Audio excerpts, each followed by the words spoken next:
Kemudian acara yang kelima adalah Erika di situ. untuk Taruh sini aja dulu.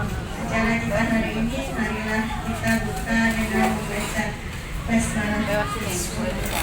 Nah, itu Ibu Asia. Kita makan itu. Itu siapa? Acara yang kedua adalah doa. Di depan sana. Ini itu. Untuk memimpin doa hari ini, persilakan untuk Bapak Yahya SPDI untuk memimpin doa kepada Bapak Yahya. Silakan. Ya, hati-hati ya.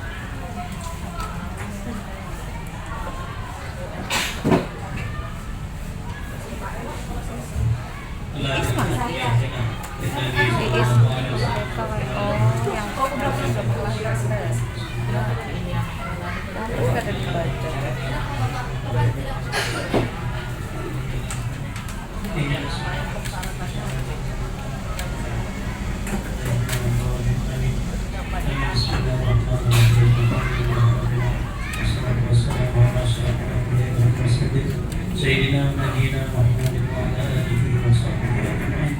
Allahumma inna nas'aluka salamatan fi dinina wa afiyatan fi jasadina wa jadatan fi ahlina wa barakatan fi rizqina wa tawbatan qabla al-maut wa rahmatan qabla al-maut wa maghfiratan ba'da al-maut wa rahmatan alaina bi sakaratil maut wa najatan min al-maut ila laysa. Rabbana atina fid dunya hasanah wa fil akhirati hasanah wa qina adzabannar. Wa sallallahu ala sayyidina Muhammadin wa ala alihi wa sahbihi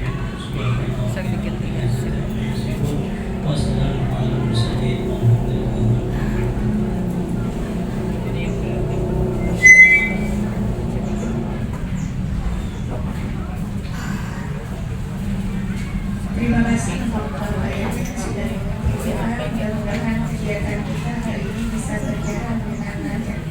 Kemudian acara yang ketiga adalah sambutan. Sambutan yang pertama akan disampaikan oleh Bapak Kepala Sekolah kepada Bapak Ibrahim Yusuf. Terima kasih. Assalamualaikum warahmatullahi wabarakatuh. Alhamdulillah, pada hari ini kita bersama di sini dalam keadaan sehat walafiat untuk mengikuti kegiatan rapat atau pertemuan sekolah. Salam salam untuk junjungan kita Nabi besar Muhammad sallallahu alaihi wasallam, beserta sahabat, keluarga dan penduduk daerah yang beriman. Pertama, saya ucapkan terima kasih kepada Bapak, Ibu, guru dan tenaga pendidikan yang dapat hadir pada kesempatan ini di sela-sela kegiatan Bapak Ibu dalam kesempatan tugas pokoknya. Mungkin terpaksa hari ini tidak sampai ke jam pelajaran terakhir, karena kita pulang. Samping itu juga saya tadi kontrol ke kelas, banyak yang kosong karena kawan-kawan sedang berkesibukan berkenaan dengan masalah menyelesaikan persyaratan PPG. Dan kemudian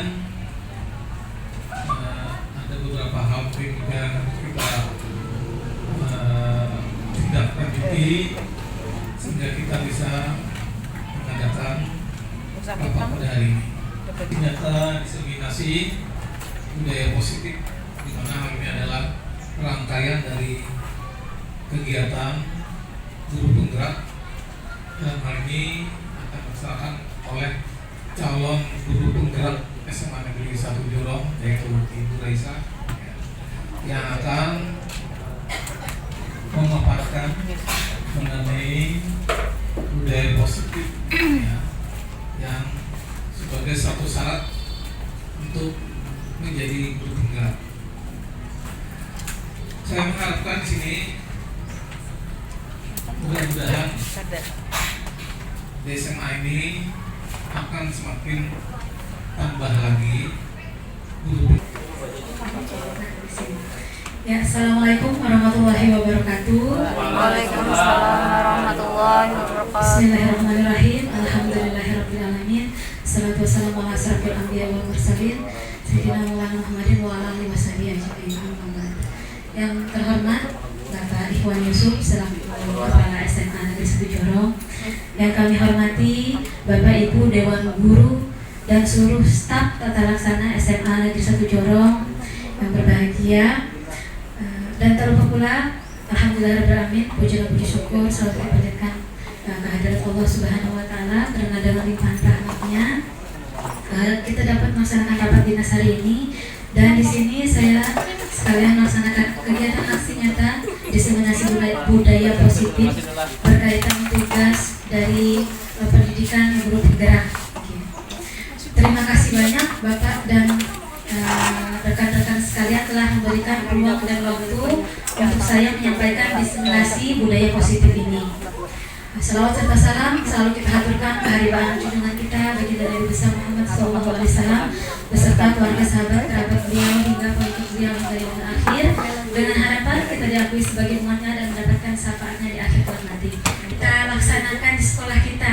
Mungkin ada tambahan teori-teori atau pengetahuan-pengetahuan baru yang disampaikan atau berbagi praktik bersama Bapak Ibu semuanya.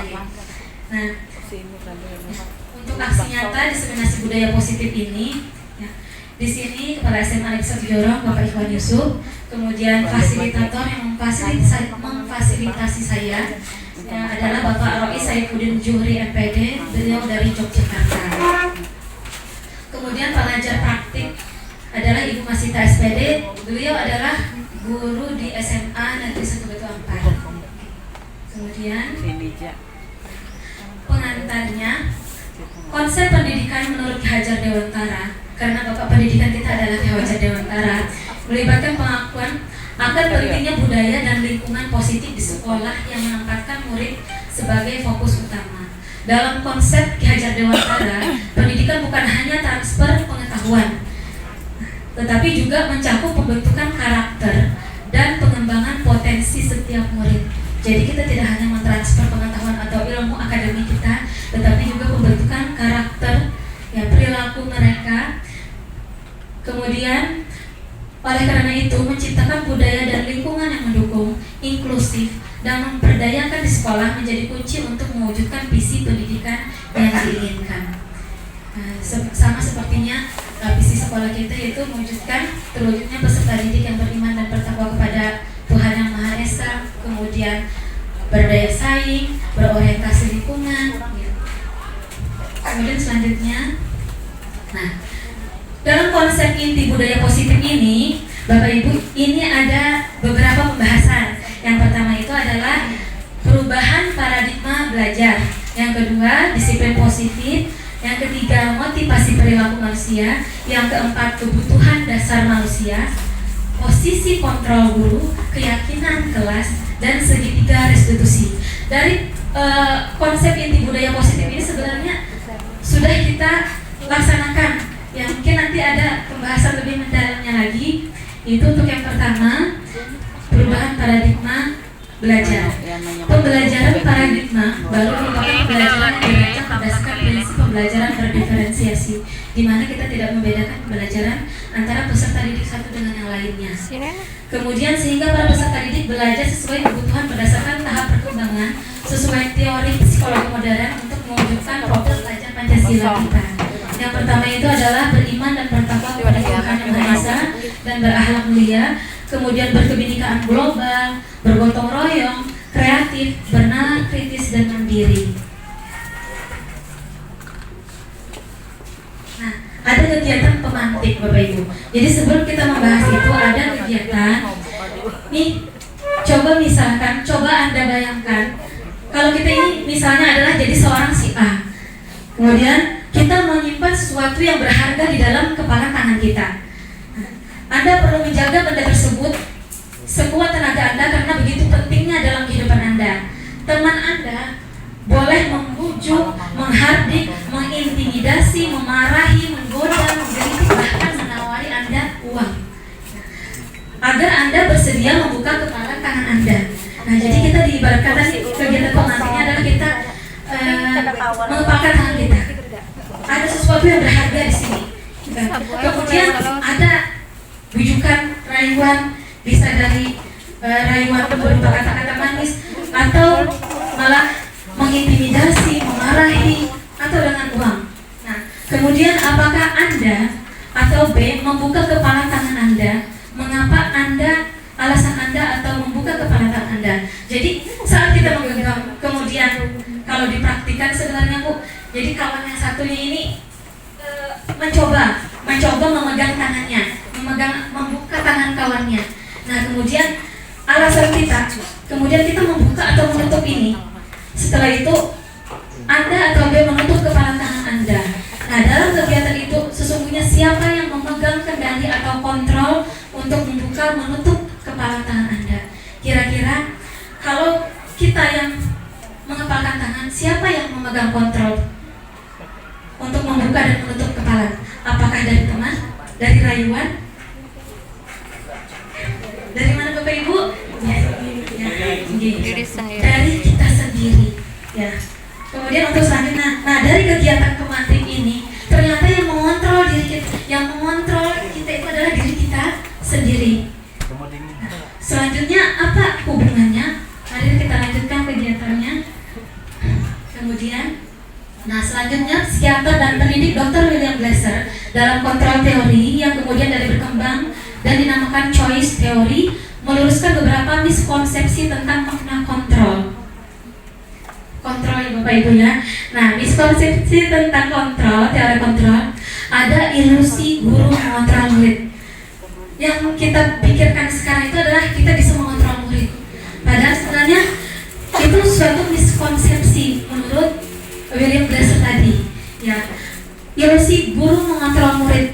Kita, oh anak jangan seperti ini atau jangan berbuat seperti ini. Kamu harusnya seperti ini. Tetapi kalau diri mereka peserta didik kita tidak mau dikontrol, maka itu tidak akan terjadi. Nah, menurut teorinya ini seperti itu dan cuma ketika kita ada peraturan, kemudian ada kesepakatan di sekolah, akhirnya ada yang memang nanti ada kalau misalnya murid tidak disiplin atau murid tidak bisa mengontrol dirinya, maka perlu orang lain untuk mendisiplinkannya atau mengontrolnya. Jadi untuk yang pertama itu adalah ilusi guru mengontrol murid. Kemudian ilusi bahwa semua penguatan positif, efektif dan bermanfaat. Penguatan positif itu seperti kayak bujukan. Ayo nak, kalau misalnya Pian mau melakukan ini, nanti dapat hadiah ini atau dapat ini.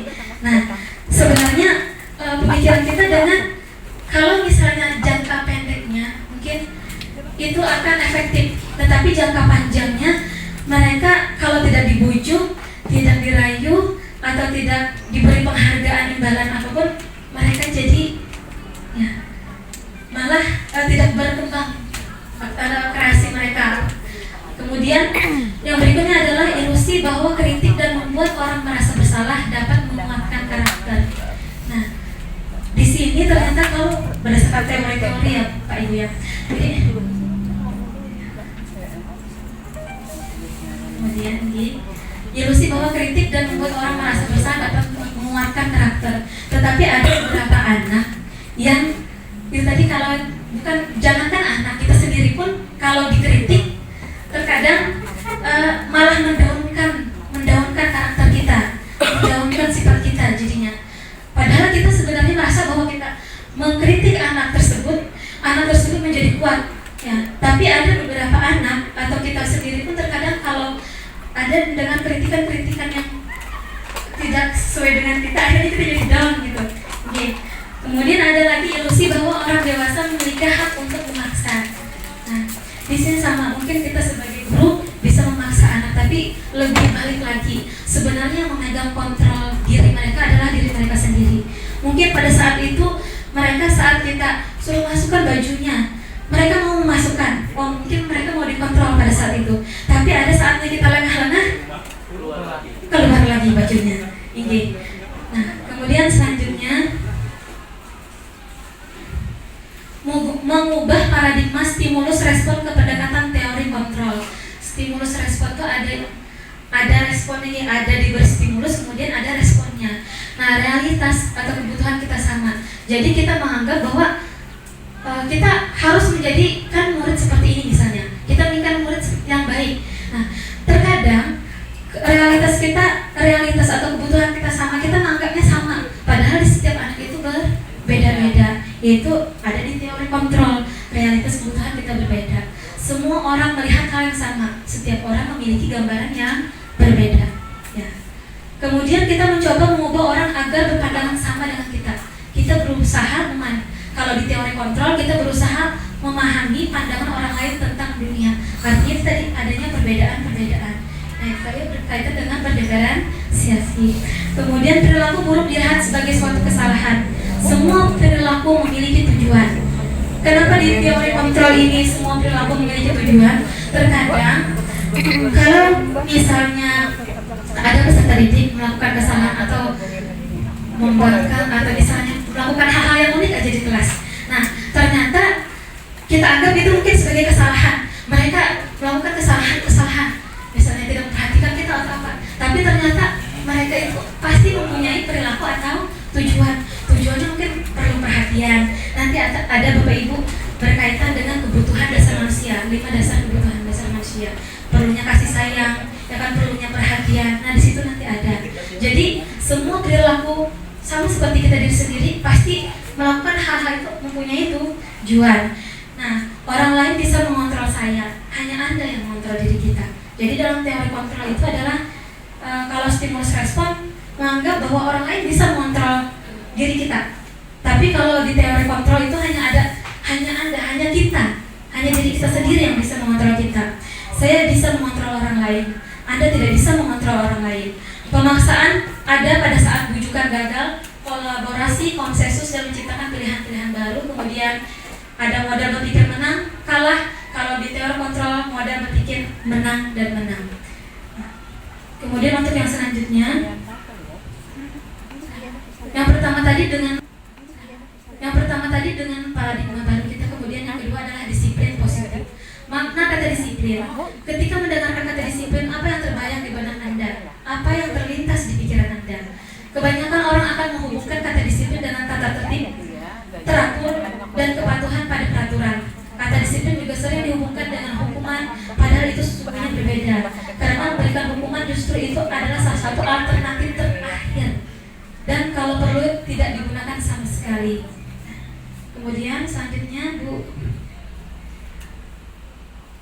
dalam budaya kita, makna kata disiplin dimaknai menjadi sesuatu yang dilakukan seseorang pada orang lain untuk mendapatkan kepatuhan.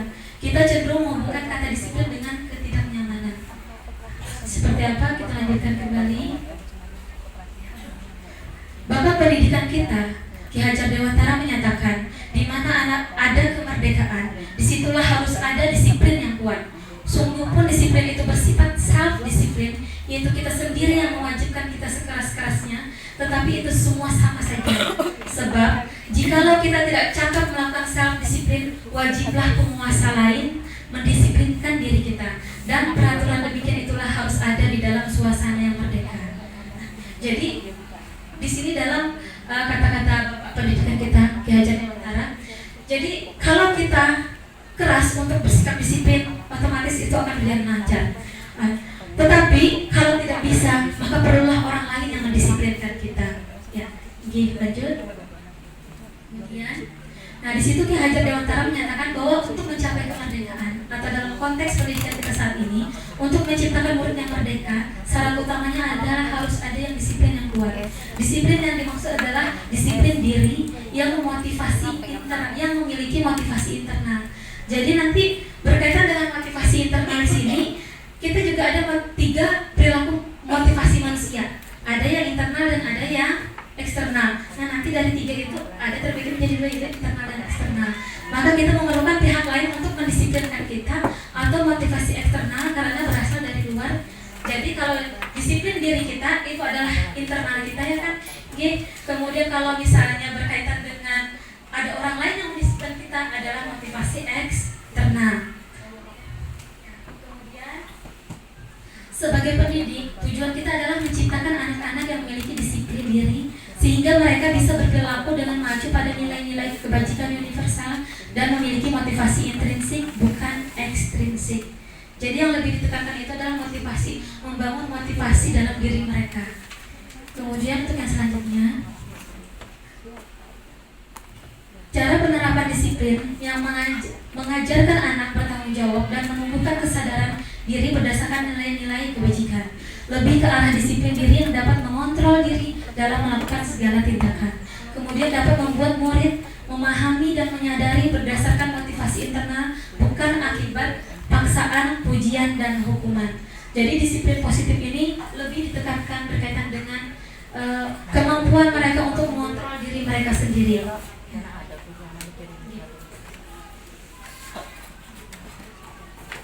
dari yang tadi, yang ketiga adalah pembahasan itu mengenai motivasi perilaku manusia. Jadi ada 3. Ada yang pertama itu adalah berkaitan dengan untuk menghindari ketidaknyamanan dan hukuman.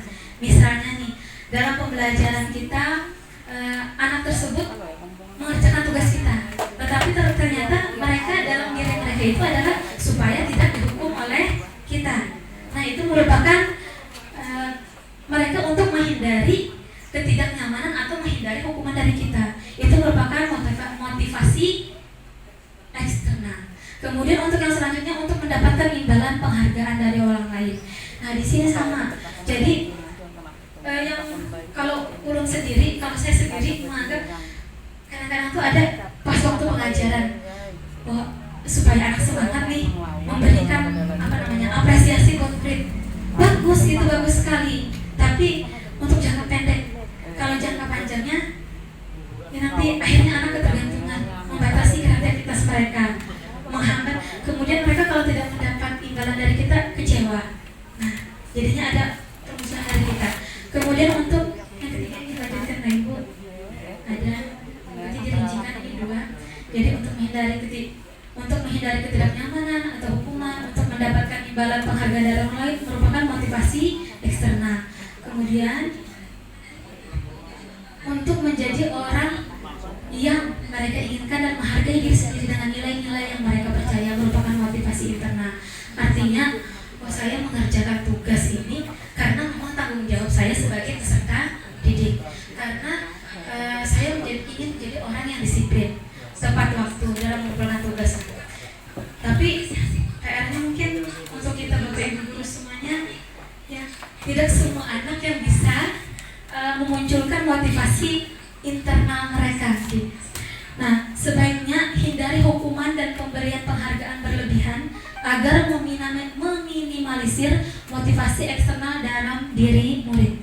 Jadi bagaimana caranya kita memunculkan motivasi internal dalam diri mereka, memunculkan rasa tanggung jawab mereka, kedisiplinan mereka. Nah, itu berdasarkan motivasi perilaku manusia. Kemudian yang selanjutnya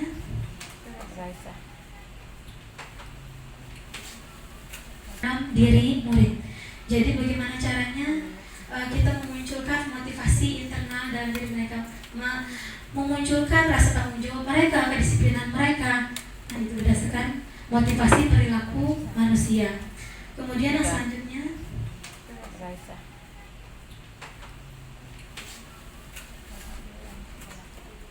yang keempat adalah kebutuhan dasar manusia. Kebutuhan dasar manusia adalah segala sesuatu yang kita lakukan untuk mendapatkan apa yang kita inginkan. Seluruh tindakan yang kita lakukan untuk memiliki tujuan tertentu, dan semua usaha terbaik yang kita lakukan adalah dalam rangka agar kebutuhan dasar kita terpenuhi dengan baik. Mohon maaf Bapak Ibu, ini.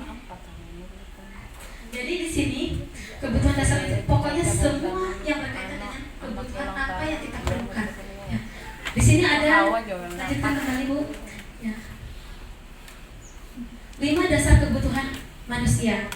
Jadi yang pertama adalah kebutuhan untuk bertahan hidup atau survival. Kemudian kebutuhan kasih sayang dan rasa diterima. Bahasa Inggris ini love and biology atau biologi. Kasih sayang dan rasa diterima pokoknya Bapak Ibu ya. Kemudian yang ketiga adalah kebebasan, freedom. Kemudian yang keempat adalah kesenangan, fun, dan berbahasa Inggris di belakang dulu nah. Bagaimana? Ya Bapak sekolah kita. Kemudian kesenangan adalah fun, dan yang terakhir penguasaan adalah power.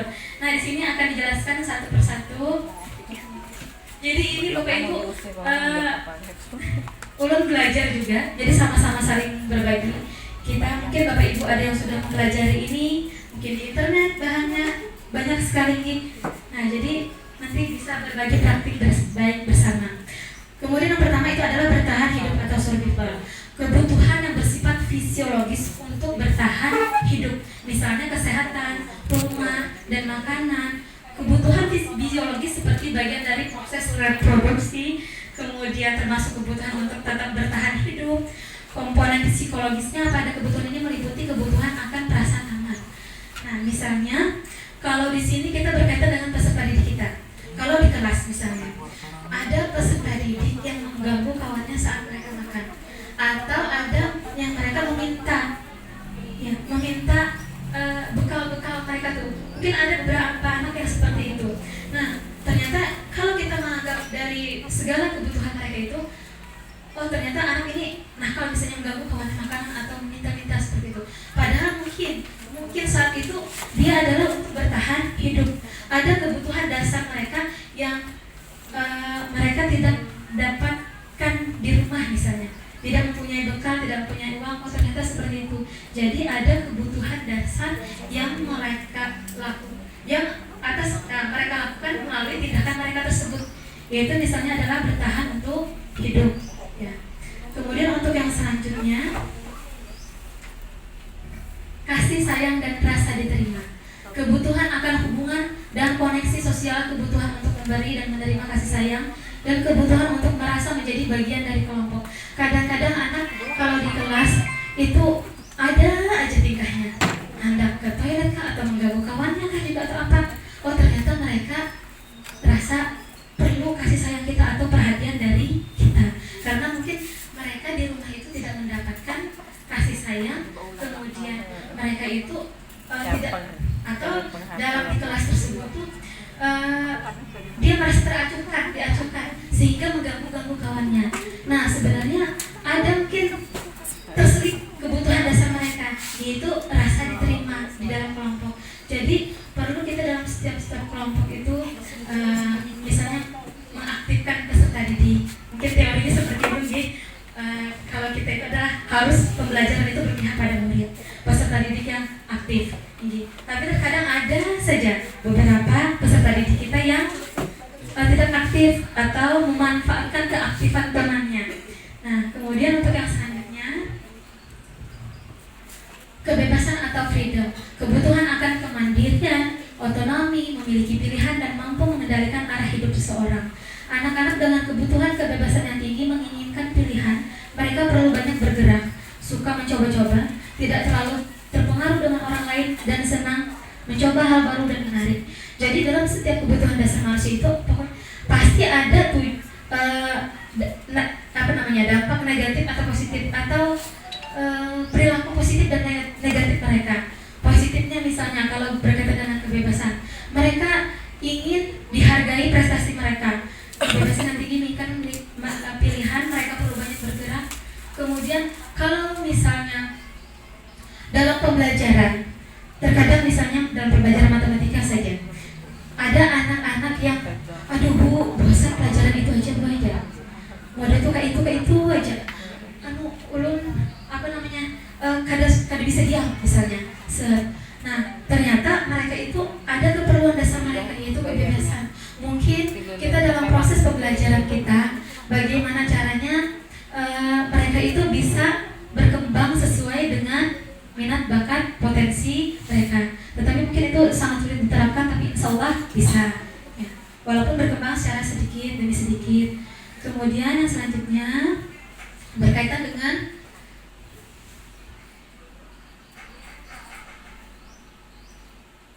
kesenangan atau fun ya. Berkaitan dengan kesenangan ini, mereka sama tadi, masih sama bentuknya. Mereka itu sering mengganggu kawannya. Bukan berarti masalah mereka perlu perhatian, bukan berarti mereka mengganggu kawannya, minta makan kawannya tadi karena mereka ingin bertahan hidup. Ternyata itu memang hanya sekedar kesenangan mereka. Nah, jadi di sini kebutuhan dasar mereka itu ternyata mereka ingin bersenang-senang ya, bersenang-senang. Ternyata mereka melakukan kegiatan itu bukan karena kebutuhan yang lain, ternyata supaya agar melihat kawannya marah mereka jadi senang. Nah itu juga ada perilaku yang seperti itu ternyata dalam teori ini yang berkaitan dengan kesenangan. kekuasaan atau penguasaan atau power. Kebutuhan ini bertujuan berhubungan dengan kekuatan untuk mencapai sesuatu, menjadi kompeten, menjadi terampil, diakui atas prestasi, keterampilan kita didengarkan dan memiliki rasa harga diri. Nah, sama di sini penguasaan. Jadi di kelas itu mungkin ada beberapa anak yang aktif terus karena dia ingin diakui, karena dia ingin berkuasa di kelas itu. Oh, saya yang pintar misalnya, saya ini. Atau juga dari proses mengambil makan tadi, mengambil makanan kawan tadi, itu juga ada. Mungkin mereka tidak perlu dengan kebutuhan dasar lainnya, tapi mereka berkaitan dengan penguasaan ini. Artinya mereka ingin diakui. Nih, kalau bisa mengambil teman kawannya, dia berani. Berarti kan kayak jagonya aja kita tuh. Nah, itu tuh mungkin kebutuhan dasarnya penguasaan atau powernya. Nah, jadi ternyata selama saya belajar di pendidikan guru penggerak ini ada beberapa hal yang kita alami, kita laksanakan, kita ini, tapi ternyata teorinya seperti inilah. Mungkin tidak bisa persis seperti teori, ya kan, seperti pengetahuan ada, cuman ternyata itu berkaitan dengan keadaan-keadaan kita selama ini dalam proses mengajar. Ya, mungkin kalau dikembalikan dan untuk kita sendiri berkaitan dengan Bapak Ibu gurunya, sama aja kebutuhan kita untuk bertahan hidup bagaimana, kemudian kebutuhan kita rasa kasih sayang, perlu disayangi misalnya, ya kan, kemudian perlu diperhatikan misalnya, perlu diperhatikan Bapak misalnya melakukan tindakan-tindakan yang baik atau bagaimana, kemudian Bapak lagi, kemudian berkaitan dengan apa tadi, tindakan, penguasaan, kemudian mereka rasa kesenangan. Kemudian untuk yang selanjutnya adalah 5 posisi kontrol. Nah, program disiplin positif yang terpusat pada muridnya dikembangkan oleh Dian Golson dengan pendekatan restitusi yang disebut dengan 5 posisi kontrol guru. Ternyata ada beberapa seperti ini. Nah, posisi kontrol seorang guru ternyata itu dalam teori Dian Golson tadi ada sebagai penghukum, kemudian pembuat merasa bersalah, ada yang kita sebagai teman dengan peserta didik kita, atau kita sebagai pemantau mengawasi peserta didik kita, dan ada yang manajer. Nah, di antara kelima posisi kontrol tersebut sebaiknya guru berperilaku sebagai manajer. Karena apa? Akhirnya dari jalan dia katakan mesit kok. Ya, jadi untuk 5 posisi kontrol ini, nah, guru berbuat sesuatu bersama murid, mempersilahkan murid mempertanggungjawabkan perilaku dan mendukung murid agar dapat menemukan solusi atas permasalahannya sendiri. Jadi dari sini, kalau posisi manajer mengacu pada restitusi yang dapat menjadikan murid sebagai manajer bagi dirinya sendiri sehingga terciptanya identitas positif dan berhasil pada diri murid. Jadi kalau posisi manajer nanti itu berkaitan dengan pelaksanaan segitiga restitusi.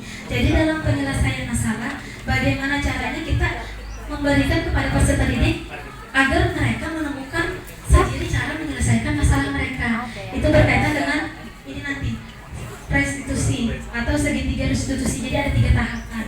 Kemudian posisi manajer itu memberikan solusi bagaimana nanti solusi atau pertanyaan nanti yang berkaitan bagaimana mereka nanti untuk memperbaiki kesalahan mereka.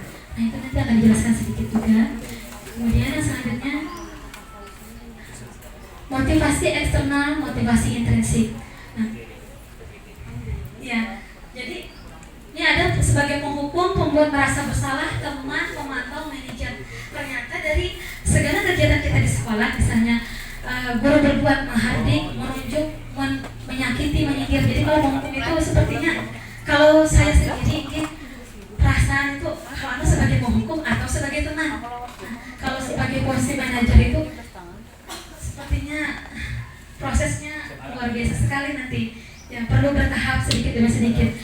Kadang-kadang saya sendiri pun berposisi adalah sebagai penghukum, karena kalau kalian mengerjakan ini ibu hukum atau kata-kata pokoknya disuruh apa itu anak, nah misalnya, atau mereka akan disuruh menghukum.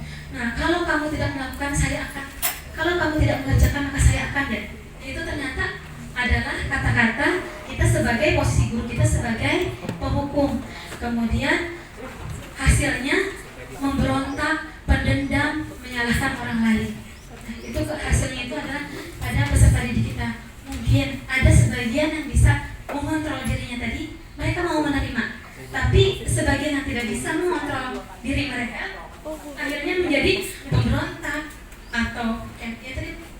sebentar-bentar kita hilang, balik lagi, keluarkan baju lagi, gitu. Kemudian ada yang berdendam.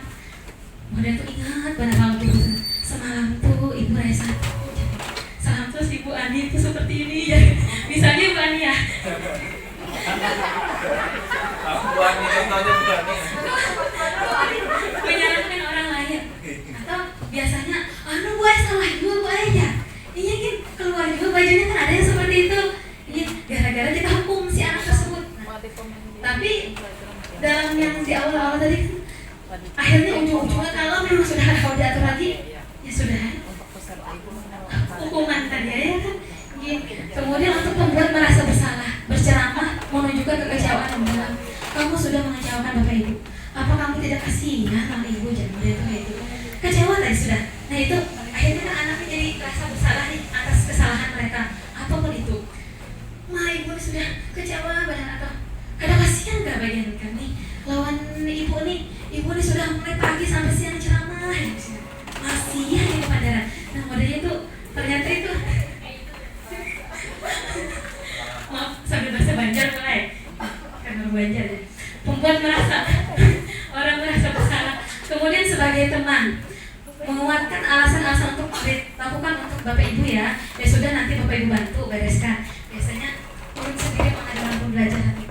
Sudah bisa juga sini Ibu bantu atau dalam kegiatan apapun, misalnya di wali kelas nih sambil berbagi praktik baik nih wali kelas, ini nak kayak bersihin, kadang mau juga atau misalnya kadang mau juga, akhirnya kita membantu yang sebagai teman jadi kayak kawan, pada kawan lagi ya orang tuh, nah membantuin bersih dan lain sebagainya. Mungkin maksud kita sebagai teladan atau contoh, ternyata itu adalah kedudukannya sebagai teman. Nah akhirnya apa? Teman kalau misalnya kadang kita pantau nih, kadang ikat pulang ya, kalau sampahnya berserakan pulang. Nah tapi itu tugas kita sebagai guru, sebagai wali kelas dan lain sebagainya, sebagai tugas tambahan kita. Saya sendiri pun kadang-kadang lawan peserta didik itu kayak, sebagai kawan mereka kayak orang nih bagi saya kayak ini. Ternyata akhirnya mereka itu kalau misalnya jangka panjangnya kada tapi hormat lagi lawan kita, kayak kawan tadi bang sudah ada teman tadi Bu ya, ini kada batasan lagi tuh. Nah ternyata selama ini kan, tapi tidak ada yang mungkin kita sempurna 100% menerapkan itu, tapi ada aja modelnya itu kan. Dari segi penghukum ada kelebihannya, ada kekurangannya. Aku kadang dihukumnya kada paham-paham ya, pasti cuma kayak itu. Jadi karena berkaitan dengan keberagaman peserta didik kita, membuat orang merasa bersalah. Kemudian pemantau, menghitung dan mengukur apa peraturannya, apa konsekuensi sanksinya, apa yang telah kamu lakukan, apa yang terjadi sekarang. Misalnya kita mereka tidak pakai sepatu warna hitam, apa konsekuensinya, atau apa hukumannya. Jadi memantau, menyesuaikan bila diawasi. Nah, jadi sama. Kalau misalnya kita awasi, kita lihat menyesuaikan, pakai baju rapi, kemudian sepatunya warna hitam, kadang kesandal, kadang kita pantau. Ternyata ada kelebihan dan ada kekurangannya. Kemudian kontrol diri itu manajer. Mengajukan pertanyaan-pertanyaan. Jadi mulai itu kalau manajer kita sabar, benar-benar ternyata buat apa yang kita yakini. Jadi kan kalau kita di kelas itu sebagai wali kelas mungkin ada kesepakatan kelas atau walaupun Bapak Ibu guru yang ngajar pasti ada kesepakatan kelasnya apa, keyakinan kelasnya apa. Nah ternyata kalau mereka melakukan kesalahan, kita tuh bertanya dulu, apa kesepakatan kelas kita aja mudah itu, apa keyakinan kelas kita, ingat latihan. Ternyata, nah kemudian kalau kamu meyakininya, kamu memperbaikinya. Kalau kami memperbaikinya, jadi kira-kira hal tersebut akan menggambarkan apa? Nah, Bapak Ibu, perhatikan beberapa kotak di bawah ini. Maaf lu menyuruh bagian pian deh. Di sini sebutkanlah warna yang ada pada kotak dari nomor 1 sampai nomor 6. Kita mulai.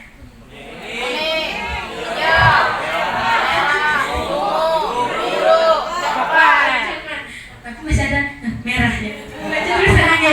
Nah, breaking sebentar sedikit. Nah, ini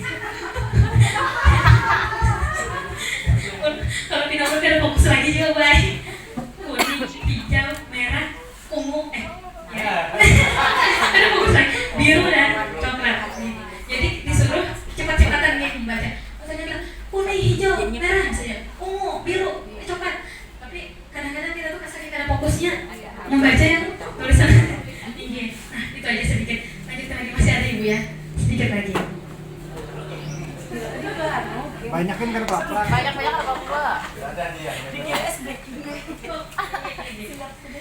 Yang keenam adalah keyakinan kelas. Kemudian yang keenam ini nanti sampai ke-7 Bapak Ibu ya. Ini yang keenam keyakinan kelas. Keyakinan kelas adalah salah satu disiplin positif yang bisa kita terapkan dalam membangun budaya positif di sekolah.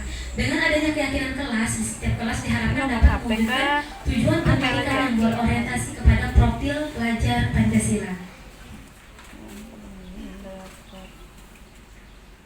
Keyakinan kelas. Mengapa keyakinan kelas? Mengapa tidak peraturan kelas? Ternyata semuanya mungkin kita punya, kalau kita adanya kesepakatan kelas sekarang yang Bapak Ibu ya, ada kesepakatan kelas. Ternyata ada peraturan kelas, kemudian ada keyakinan kelas.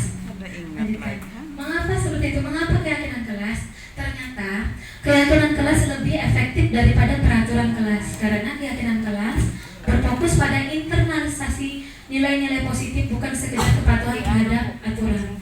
Internalisasi nilai, pendekatan positif, partisipasi murid, pembentukan karakter murid. Kemudian sementara itu peraturan kelas lebih cenderung bersifat top down atau di mana fokusnya pada kepatuhan terhadap aturan tanpa selalu memahami alasan di balik aturan tersebut. Nah, jadi intinya kalau keyakinan kelas tadi ada namanya nilai-nilai kebajikan. Jadi kalau sebelum kita membuat kesepakatan kelas atau keyakinan kelas, biasanya kan kita itu jangan membuang sampah sembarangan. Tidak boleh membuang sampah sembarangan. Oh, ternyata dalam keyakinan kelas itu Ibu, kata jangan atau kata tidak boleh tadi itu diganti dengan makna yang lebih positif. Misalnya adalah kita harus menjaga kebersihan kelas. Kita harus menjaga kebersihan kelas kita. Kita menjaga bertanggung jawab atas kebersihan kelas atau lingkungan sekolah. Modelnya. Kalau misalnya jangan datang terlambat, tidak boleh datang terlambat. Ternyata mungkin yang sebaiknya itu, yang bagusnya itu adalah ya datang tepat waktu, disiplin misalnya. Nah seperti itu nih, kata-katanya tuh lebih diperhalus lagi, ya lebih positif lagi. Dan juga kalau misalnya peraturan itu tanpa memikirkan atau memahami alasan murid. Misalnya nih kalau peraturan di kelas saja, atau misalnya mereka tidak pakai sepatu, kenapa nggak pakai sepatu misalnya nih? Atau misalnya mereka pakai bajunya bukan sesirangan, yang harusnya sesirangan. Nah, peraturan sekolah kita harus kayak ini nih, modelnya tuh. Tapi kalau misalnya keyakinan kelas itu, umpamanya itu seperti ini, kita menanyakan dulu kenapa mereka. Jadi, kenapa biar kada pakai baju sesirangan? Maka hari ini pakai baju basah ya misalnya kan seperti itu. Jadi kita masih menerima alasan-alasan mereka kalau memang masuk akal. Tapi kalau akal-akali lain pulang Bapak. Kemudian yang selanjutnya, keyakinan kelas bersifat lebih abstrak, berupa pertanyaan-pertanyaan universal. Ada fokus lagi berarti lo sudah mana? Berupa pernyataan-pernyataan universal. Pernyataan keyakinan kelas senantiasa dibuat dalam bentuk positif. Keyakinan kelas hendaknya tidak terlalu banyak. Kemudian keyakinan kelas sebaiknya sesuatu yang dapat diterapkan di lingkungan tersebut. Kemudian semua warga kelas hendaknya ikut berkontribusi dalam pembuatan keyakinan kelas lewat kegiatan curah pendapat. Bersedia meninjau kembali keyakinan kelas dari waktu ke waktu. Nah sebenarnya mungkin bahasanya di sini kita sebagian atau semua Bapak Ibu pasti sudah menerapkan kesepakatan kelas itu apa? Belajar sebelum belajar kita harus ini menyelesaikan HP-nya misalnya, tidak boleh ribut menghargai pendapat teman. Kan kita sudah melaksanakan itu. Oh ternyata mungkin bahasanya itu adalah kesepakatan kita atau itu adalah peraturan kelas kita. Oh ternyata kalau bahasa di sini yang lebih halus itu adalah keyakinan kelas. Kemudian, nah contoh keyakinan kelas ini ada kata-katanya sedikit. Misalnya nih kejujuran. Di kelas ini kami selalu berkata dan bertindak jujur. Kejujuran adalah dasar dari kepercayaan. Misalnya ditambahi ujungnya sedikit supaya lebih rapi. Padahal ada yang lebih contohnya lebih singkat nanti lagi Bu. Kemudian kepedulian. Kami peduli terhadap teman dan lingkungan. Kami saling membantu dan menjaga kebersihan kelas. Kerjasama. kami bekerja sama dalam tim, kami menghargai kontribusi setiap orang, kemudian tanggung jawab. Jadi kalau ini nih masuk dalam jenis-jenis nilai kebajikan. Jadi kalau bahasanya tuh kita mendengar nilai kebajikan ternyata sopan santun, kedisiplinan, tanggung jawab itu adalah nilai-nilai kebajikan. Nah, kemudian ada lagi contoh yang lainnya, misalnya selalu bersikap positif, senantiasa menjadi diri terbaik, percaya dan menghormati orang lain serta barang miliknya. Misalnya jangan mengganggu kawannya saat pembelajaran ya. Oh ternyata itu bisa kita ganti dengan saling menghormati, ya, saling menjaga, kemudian barang-barang di kelasnya itu, kemudian berkomitmen terhadap setiap tugas, atau mengerjakan tugas dengan baik, bertanggung jawab dengan baik, senantiasa membantu. Hormat, kami meyakini bahwa sangat penting untuk menghormati semua orang dan barang milik orang lain. Seterusnya, contoh-contohnya gini. Bukannya kata-kata negatif atau berkaitan dengan hal-hal yang jangan, tidak, itu diusahakan tidak kita ikutkan lagi, kita buat lagi. Kemudian untuk yang selanjutnya, ini segitiga restitusi. Jadi baru sekarang juga saya belum mendengarkan atau mendengar bahasa restitusi. Ternyata ini ada materinya, itu berkaitan dengan segitiga restitusi, suatu proses dialog yang dijalankan guru atau orang tua agar dapat menghasilkan murid yang mandiri dan bertanggung jawab. Nah, ternyata segitiga restitusi itu adalah suatu proses dialog kita, padahal kita sudah melakukannya. Mungkin kita belum tahu, termasuk kalau saya sendiri tidak tahu teorinya. Kemudian yang selanjutnya, nah segitiga restitusi ini yang pertama adalah menstabilkan identitas, kemudian kedua validasi tindakan yang salah, dan yang ketiga adalah menanyakan keyakinan. Atau mungkin kalau kita berkaitan dengan sekolah dengan keyakinan yang telah disepakati, atau bahasanya mungkin kalau kita ini peraturan sekolah yang kita sepakati. Nah, kesepakatan yang telah kita sepakati. Nah, stabilitas identitas, validasi tindakan yang salah, menanyakan keyakinan. Nah, pertama adalah menstabilkan identitas. Bagian dasar dari segitiga bertujuan untuk mengubah identitas anak dari orang yang gagal karena melakukan kesalahan menjadi orang yang sukses. Harapan kita kan seperti itu, yang mereka menjadi orang yang sukses. Anak yang melanggar peraturan karena sedang mencari perhatian adalah anak yang sedang mengalami kegagalan. Dia mencoba untuk memenuhi kebutuhan dasarnya, karena setiap manusia itu punya kebutuhan dasar. Dan yang 5 dasar kebutuhan dasar kita tadi, dia mencoba untuk memenuhi kebutuhan dasar, namun ada benturan. Kalau tidak mengkritik dia, maka kita akan tetap membuatnya dalam posisi gagal. Nah, di sini kita mengkritik, kemudian kita menuntun, mengarahkan mereka. Selanjutnya, menstabilkan identitas ini, kalau kita ingin menjadi reflektif, maka kita harus meyakini si anak dengan cara mengatakan kalimat-kalimat ini. Ini salah satu contohnya kata-katanya dia punya. Mungkin kita kembangkan sendiri. Berbuat salah itu tidak apa-apa ya.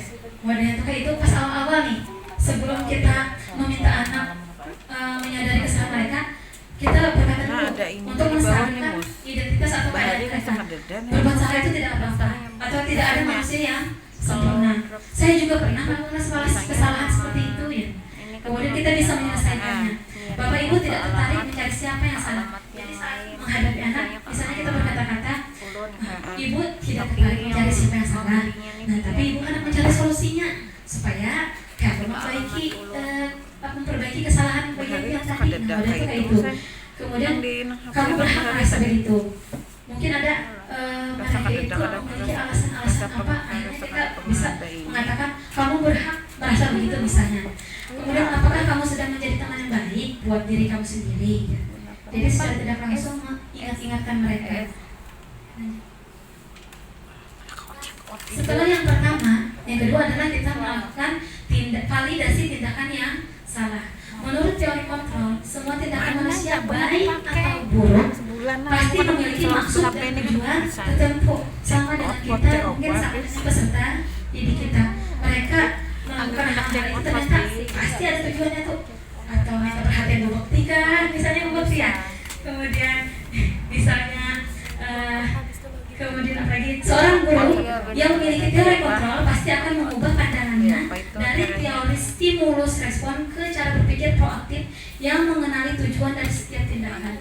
Kita mungkin tidak suka sikap seorang anak terus-menerus merengek, tapi bila sikap itu mendapat perhatian kita, maka itu telah memenuhi kebutuhan anak tersebut karena dia perlu perhatian kita misalnya.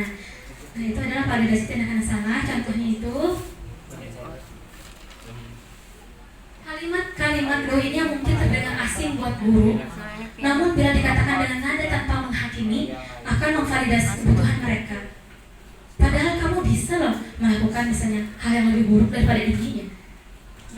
Ini adalah validasi tindakan salah. Padahal sebenarnya kita nih kayak apa, menyindir kayak gitu, menyindir secara halus. Gitu. Padahal kamu bisa loh melakukan yang lebih buruk daripada ini. Bisa.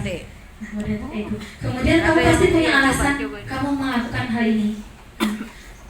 Dari yang apa menstabilkan identitas tadi, kemudian kamu pasti punya alasan. Jadi kita menanyakan, pasti kamu punya alasan mengapa melakukan ini sebelum kita menghakimi si anak. Kemudian kamu patut bangga pada dirimu sendiri karena kamu telah melindungi sesuatu yang penting buatmu. Kamu boleh mempertahankan sikap itu, tapi kamu harus menambah sikap yang baru. Misalnya orangnya keras, anaknya kayak ini terus, tapi anaknya kadang boleh juga keras gitu kan. Tapi harus juga misalnya lawan kawannya lemah lembut misalnya, atau misalnya dalam berkaitan berarti tapi kami harus menambah sikap yang baru. Misalnya bagaimana lagi Bapak Ibu ya? Kamu boleh mempertahankan sikap itu, tapi kamu harus menambah sikap yang baru. Kalau mereka, kayak mungkin sebagai contohnya pembelajaran matematika. Nih anaknya sukanya dengan caranya kayak ini terus mengerjakan. Biar boleh aja nak kayak mengerjakan tugasnya kayak itu. Tapi nak harus juga pakai cara yang lain. Sekiranya pian tahu, ya kan bukan pakai cara-cara yang baru. Wadah itu seperti itu. Kalau validasi tindakan yang salah, artinya dia jangan hanya belajar yang itu aja, harus juga belajar yang lain. Karena ada orang mengalami berkaitan dengan ngajar di kelas. Kan matematika itu banyak cara ya Pak sariannya. Ada anak itu cuma ulang poin senang poin caranya itu aja ya. Kayak aku ulang poinnya kayak ini. Padahal kan kita saat ulangan nanti memerlukan mereka kalau isai perlu cara ini gitu. Tapi ada yang anak yang seperti itu. Akhirnya artinya kita secara tidak langsung pian boleh misalnya menggunakan cara ini, tapi nakai perlu juga belajar ini supaya kalau Pina misalnya ini nanti diperlukan. Nah, model itu seperti itu. Kemudian untuk yang selanjutnya adalah menanyakan keyakinan. Aduh, baca bahasa Inggris gue enak. Teori kontrol menyatakan bahwa kita sick atau sick the belief. Gimana Bapak? Ada pengaruh gitu. Bahasa Inggris. Asal jangan. Teori kontrol menyatakan bahwa kita pada dasarnya termotivasi secara internal.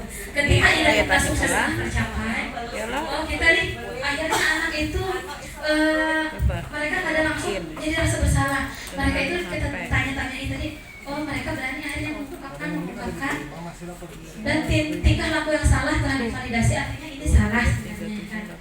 Ya nah, kalau misalnya membuang sampah, nah kayak senang membuang sampah sembarangan, tapi ini loh nah, dampaknya apa? Jadinya sekolah jadi kotor ya kan. Kemudian kalau menimbulkan penyakit, akhirnya yang dampak untuk siapa? Ada pian aja kalau biasa untuk semuanya. Nah jadi secara langsung kita memvalidasi tindakan salah mereka, tapi secara tidak menghakimi. Modelnya seperti itu. Maka anak akan siap untuk dihubungkan dengan nilai-nilai yang dia percaya dan berpindah menjadi orang yang dia inginkan. Nah contoh kata-kata pertanyaan di bawah ini menghubungkan keyakinan anak dengan keyakinan kelas atau keluarga. Jadi mungkin bisa kita terapkan di keluarga kita. Apa yang kita percaya sebagai kelas atau keluarga? Apa nilai-nilai umum yang kita telah sepakati? Kemudian apa bayangan kita tentang kelas yang ideal? Kamu mau jadi orang seperti apa nanti? Kalau misalnya bersikap seperti itu saja, kalau tidak diperbaiki, itu seperti ini. Jadi menanyakan keyakinan. Kemudian selanjutnya penting untuk menanyakan ke anak kehidupan seperti apa nantinya yang mereka inginkan. Apakah kamu ingin menjadi orang yang sukses, orang bertanggung jawab, atau bisa dipercaya? Kalau misalnya pian kalian mengerjakan tugas saja, update aja Bang. pian yang misalnya nanti, oh ternyata dalam kalian di dunia kerja tidak mengerjakan atau bertanggung jawab dengan tugas atau pekerjaan kalian. Kamu mau jadi seperti itu, bisa kita arahkan seperti itu. Kalau misalnya si anak tidak aku pikir lagi, wah anak mencari solusi tadi kan kawan. Mau kada mau kita yang mengarahkan mereka untuk menemukan solusinya. Kebanyakan anak akan mengatakan iya, tapi mereka tidak tahu bagaimana cara menjadi orang yang seperti itu. Guru dapat membantu dengan bertanya seperti apa jika mereka menjadi orang seperti itu. Ketika anak sudah mendapatkan gambaran yang jelas tentang orang seperti apa mereka inginkan, guru dapat membantu anak-anak tetap fokus pada gambaran tersebut. Jadi kita bisa menuntun anak tersebut, oh pian ini nanti anak jadi seperti ini, kita arahkan. Mungkin kita kalau di kelas itu tidak hanya memberikan pengajaran tadi, jadi berbagi-bagi cerita-cerita atau pengalaman-pengalaman hidup agar mereka nantinya menjadi orang-orang yang sukses, kemudian membantu anak-anak tetap fokus sesuai dengan cita-cita mereka. Nah, seperti itu. Terima kasih Bapak Ibu. Inilah pemaparan saya tentang berkaitan dengan aksi nyata dan atau berkaitan dengan diseminasi budaya positif. Kalau berkaitan dengan budaya positif yang berkaitan di sekolah, itu kita sudah menerapkan berapa misalnya kayak membaca Al-Quran tiap Selasa, Kamis, kemudian kebiasaan senam pagi, budaya positif, kegiatan senyum, salam, sopan, santun, dan lain sebagainya. Budaya positif yang telah kita terapkan di sekolah. Dan itu tadi konsep-konsep yang berkaitan dengan budaya positif, baik mengenai paradigma perubahan pembelajaran, kemudian ada motivasi perilaku manusia, ada posisi kontrol guru, ada kebutuhan dasar manusia, dan lain sebagainya. Ada yang tadi segitiga restitusi. Nah, sekiranya dari pemaparan saya tadi ada yang perlu ditambahkan atau ditanyakan atau kritik, saran yang bangun, ya, ulun persilakan.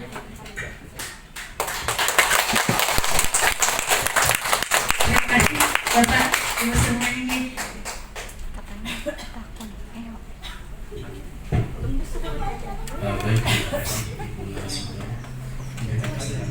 Saya untuk sedikit bertanya, luar biasa Bu. Di samping materi sangat menarik, juga cara penyampaian Ibu yang sangat luar biasa cair dan intonasi yang luar biasa. Ya, saya sering mengikuti sosialisasi dari tingkat nasional sampai internasional. Biasanya saya senang membuat narasumber itu grogi, nah, tapi ternyata hari ini saya grogi Bu. Ya, sampai saya tadi lupa mencatat nih sebagai notorin hari ini.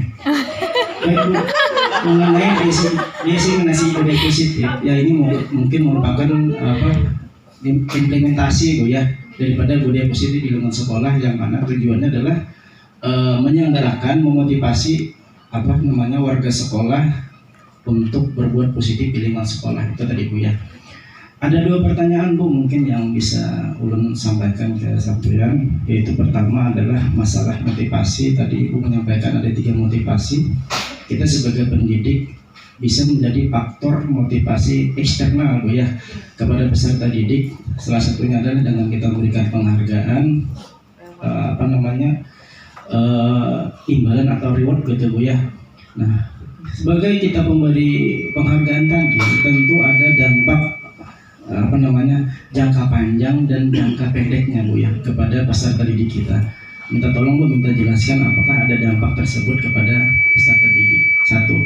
Yang kedua, tadi kita juga Ibu memaparkan ada 5 posisi kontrol seorang guru Bu ya. Tadi ada penghukum, sebagai penghukum, pembuat merasa bersalah, sebagai teman, pemantau, manajer. Walaupun tadi kata Ibu untuk penegakan disiplin bahwa menghukum itu adalah jalan terakhir Bu ya bagi kita sebagai pendidik kepada peserta didik. Nah, di antara 5 tadi Bu, menurut sampean apa kira-kira yang termasuk penerapan yang lebih efektif sebagai guru yang kita terapkan pada murid kita? Demikian, terima kasih Bu, itu saja. Terima kasih. Wassalamualaikum warahmatullahi wabarakatuh. Berkaitan dengan motivasi eksternal dan internal guru peserta didik, kita terkadang memberi penghargaan atau reward kepada anak untuk jangka pendek sangat efektif, bagus sekali. Itu memancing motivasi mereka. Ternyata jangka panjangnya akhirnya tadi mereka ketergantungan. Akhirnya penghargaan tersebut membuat mereka jadi tidak kreatif. Penghargaan tersebut atau imbalan tersebut membuat mereka menjadi kecewa kalau mereka tidak mendapatkan penghargaan tersebut karena misalnya gagal menjawab dan lain sebagainya. Penghargaan tersebut jangka panjangnya akhirnya akan membuat mereka ketergantungan. Kalau misalnya kita memberi duit nih, misalnya nih atau apapun itu, ternyata pada saat hari ini kita lupa bawa duit atau kita lupa bawa uang. Ternyata mereka antusiasnya ternyata kurang.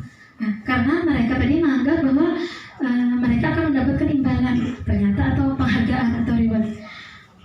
Kata-kata atau yang misalnya yang lebih baik itu mungkin sebagai ucapan ya Pak ya. Dengan kita mengucapkan mantap, bagus, semangat ya. Mungkin itu ya yang sering kita terapkan juga ya Bu ya.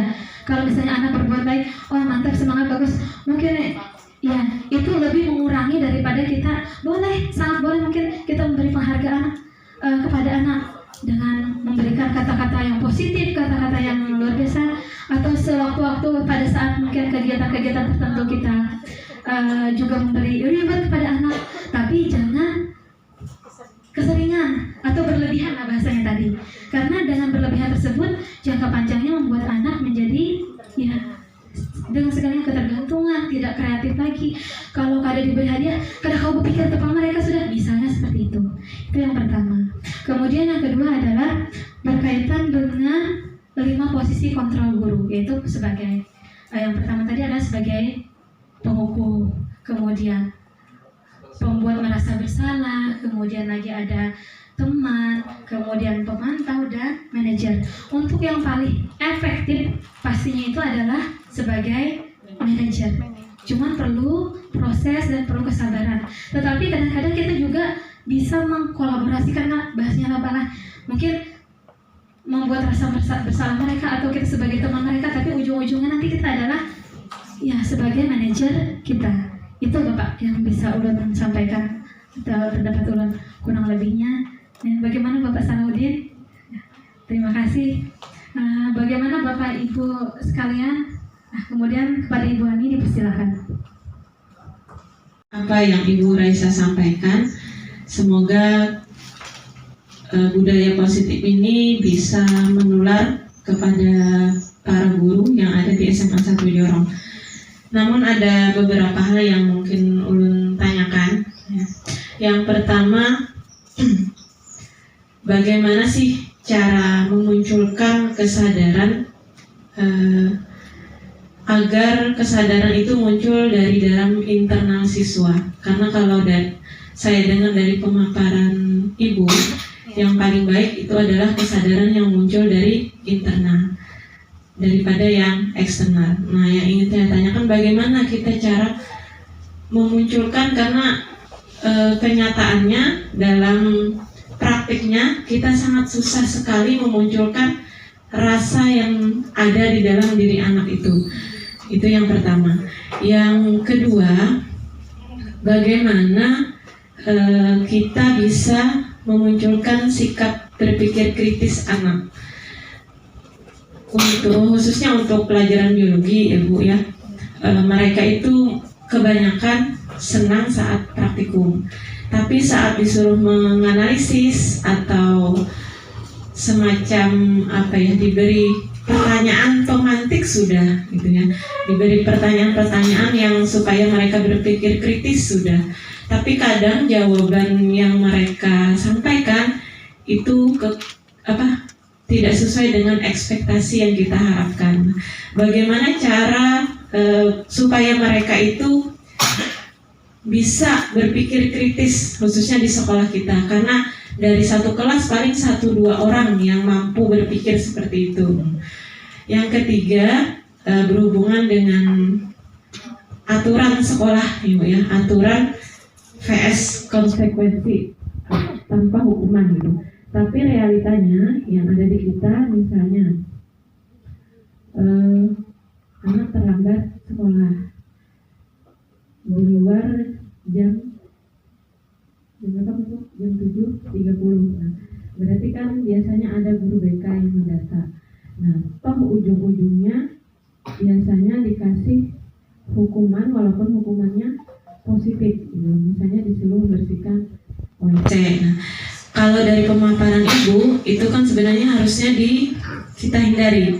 Tapi bagaimana kita bikin aturan atau bukan aturan ya tadi namanya, tapi keyakinannya, bukan keyakinan kelas, tapi keyakinan sekolah berarti nanti keyakinan sekolah yang bisa disadari anak. Oh, kalau mereka melanggar, nah misalnya kuku panjang, yang mudah aja, kuku panjang, rok sepan, atau misalnya rambut pirang, kemudian apalagi baju keluar, atau tadi terlambat datang pakai sendal. Nah, lalu konsekuensi yang kita sodorkan untuk anak, biar anak itu sadar secara internal dengan keyakinan-keyakinan yang kita buat nanti di sekolah, itu harusnya seperti apa menurut Ibu?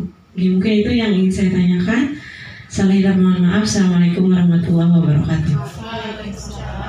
Waalaikumsalam warahmatullahi wabarakatuh. Terima kasih Ibu Ani atas apa yang disampaikan. Yang berkaitan dengan kita semua bisa ditambahkan dengan Bapak Ibu guru lainnya. Berkaitan dengan memunculkan motivasi internal peserta didik. Nah, kita kan di sini memang kalau untuk memunculkan motivasi internal peserta didik itu sangat sulit sekali. Ada beberapa anak yang sudah dengan tanpa kita arahkan, kita turunkan, mereka sudah menyadari kesalahan mereka. Tapi ada beberapa anak dan itu bagian guru BK mungkin mengalami sekali ya bukan, beberapa anak yang sudah diberikan arahan, sudah ditanyakan apa alasannya, ada saja. Nah itu banglah berkaitan dengan diferensiasi atau keberagaman peserta didik. Cuma paling tidak kalau berkaitan dengan pembelajaran buat Hajar Dewantara, kembali lagi ke situ ya.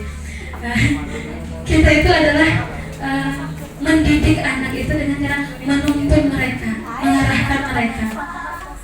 Kalau memang mereka tidak bisa menunjukkan diri mereka sendiri atau kemampuan intensif mereka sendiri, pasti itu tadi guru itu tugasnya adalah menuntun dan mengarahkan mereka, bukan langsung mengadakan piantun harusnya kayak ini, piantun harusnya kayak ini, tidak, tapi kira-kira bagaimana tapi kadang-kadang ada juga yang agak susah kayak gitu lah pula ya. Tapi memang kenyataannya seperti itu, walaupun dengan bagaimanapun ada aja alasannya. Tapi paling tidak cara kita nih yang paling utama. Kalau jalannya ini kadang-kadang berhasil, kadang-kadang gagal, itu mungkin pasti kita alami.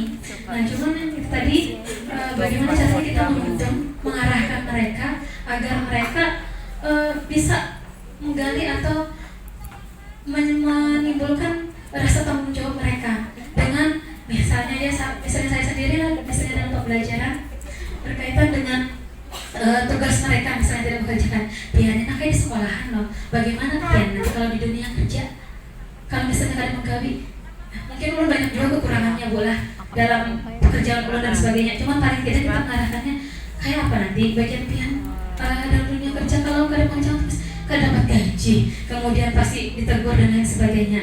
Secara tidak langsung mungkin itu membuka pola pikir mereka, jadi mungkin bahasa itu menuntun, tetap kita harus menuntun dan mengarahkan mereka, tapi tidak memberitahu langsung, bahasanya seperti itu mungkin Bu. Kemudian untuk berkaitan dengan berpikir kritis, menimbulkan anak-anak itu berpikir kritis, jangan kan biologi Bu, matematika pun ya tadi, kalau anaknya yang bisa mau menerima langsung, bahasanya itu mereka mau menjalankan menganalisis sendiri ada cepat, tapi kalau ada beberapa itu pakai ogah bahasa itu Korea itu susah sekali. Bagaimana cara memunculkan berpikir kritis mereka? Mungkin tidak sebanyak kawan-kawan mereka yang hebat-hebat tersebut, tapi paling tidak adalah sedikit kita bahasanya itu pertanyaan-pertanyaan pemantik atau memancing mereka,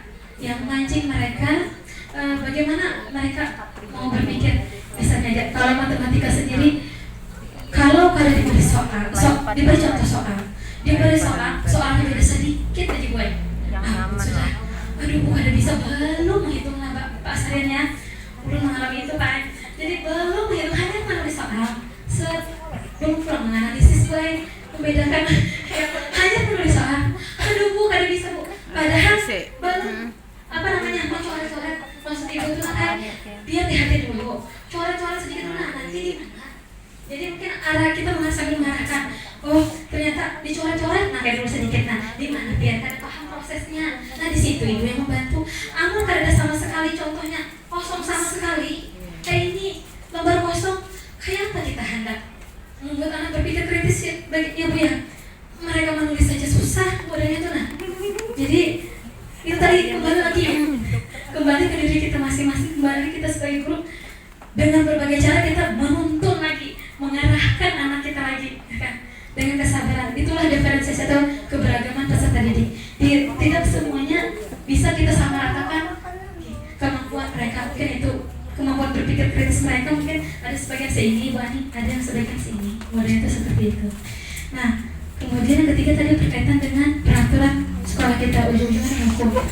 Sebenarnya Bu, ini mungkin secara singkat tadi Bu, kalau dipelajari lebih dalam, ulun masih perlu belajar banyak. Cuman ada tentang belajar itu, kalau misalnya penghukum PS konsekuensi, kita seperti kita sendiri kan mempunyai peraturan atau kesepakatan sekolah kita. Nah mungkin itu PR bagian pengembang dan lain sebagainya. Sebenarnya kalau misalnya konsekuensi itu adalah yang sudah disepakati, yang sudah disepakati guru, murid. Nah mungkin nanti caranya itu adalah kita membuat kesepakatan kelas atau misalnya peraturan kelas bahasanya tadi, tetapi disosialisasikan memang benar-benar pada anak. Oh ini loh, kalau misalnya tidak pakai baju mungkin ditegur sekali, dua kali atau kita bahasnya pakai poin apalah. Nah pakai poin sekali, 2 kali, 3 kali, ternyata kalau sudah seini mau kada mau akhirnya mendapat ya hukuman atau konsekuensinya, bahasanya diperhalus mungkin. Jadi konsekuensi.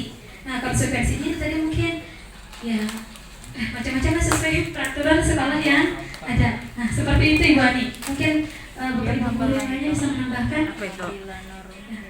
Nah, saya tangkap itu. Bagaimana Bu Ani? Terima kasih. Sini.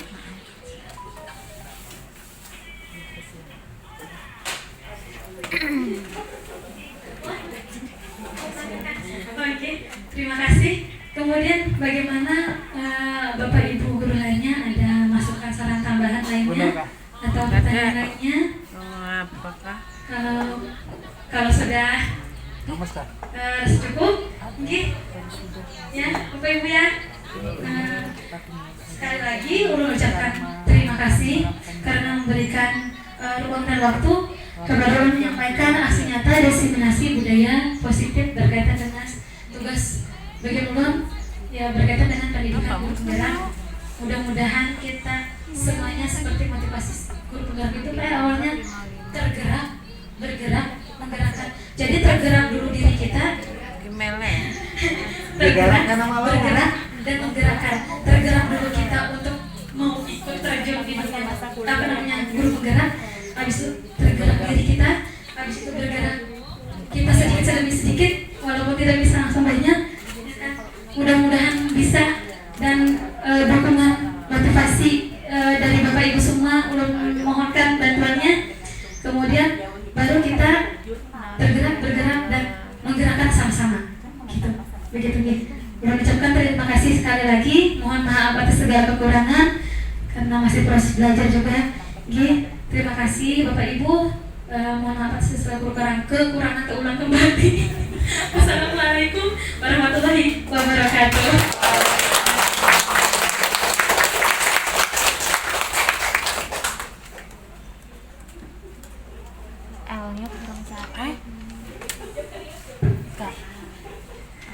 Demikian tadi. Terima kasih Bapak Ibu. Mohon maaf atas segala kekurangan terulang kembali. Wassalamualaikum warahmatullahi wabarakatuh.